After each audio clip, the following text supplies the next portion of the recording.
The talks at the Foreign Office in London were to discuss the current situation in the Middle East. In particular, they centred on the Occupied Palestinian Territories.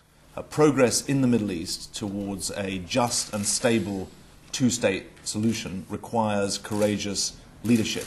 And I know from my visit to the region last year and from ongoing discussions that is precisely what Prime Minister Fayyad is able to provide.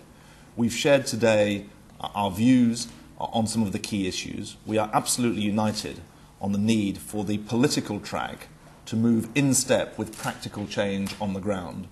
We are of a shared view on the need to improve security on both sides of the border. We are of a shared view of the need for economic development for the Palestinian people. We've also discussed the grave situation in Gaza, where the humanitarian situation remains one of deep concern, as well as the concern that we both have for the security of Israelis suffering rocket attacks. I very much hope that the Prime Minister's meetings today will be able to contribute not just to the bilateral relationship between Britain and the Palestinian Authority, but also to our joint efforts to use 2008 as a key year for making progress on this most crucial of international issues. The Palestinian Prime Minister offered to do everything possible to end the current situation. We discussed indeed extensively the situation in Gaza. Its life has become there completely unbearable, and that situation should not be allowed to continue in the way it has been going.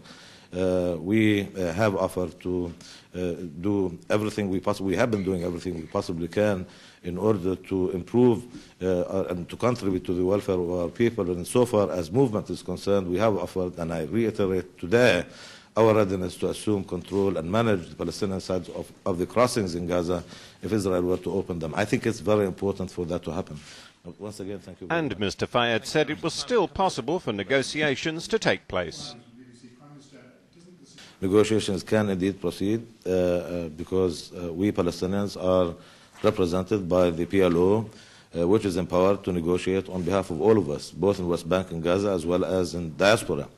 Insofar as implementation of the agreement that may be reached, that's another matter, of course, and that would require implementation everywhere, including Gaza, because Gaza is and will always be an integral part of our homeland.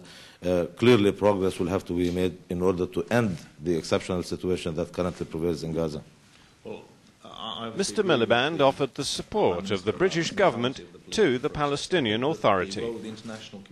The Palestinian Authority is there to represent all Palestinians, and we are absolutely determined on the part of the British government to ensure that we are clearly in support of those efforts to find the rightful conclusion to this to a situation that has gone on for far too long.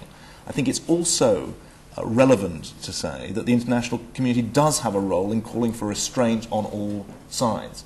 The people whose lives and livelihoods are being threatened on the Israeli side of the border by the rocket attacks have no fight with the peaceful ambitions of the Palestinian Authority. And the Gazans, who are suffering the unbearable deprivations that the Prime Minister referred to, also need and want to live side by side in a peaceful way. And I think that the international community does have a responsibility to be clear to all those in leadership positions that it will support compromise and restraint. Thank you. Mr. Fayyad said he hoped to return to London in May to hold further discussions with the British government.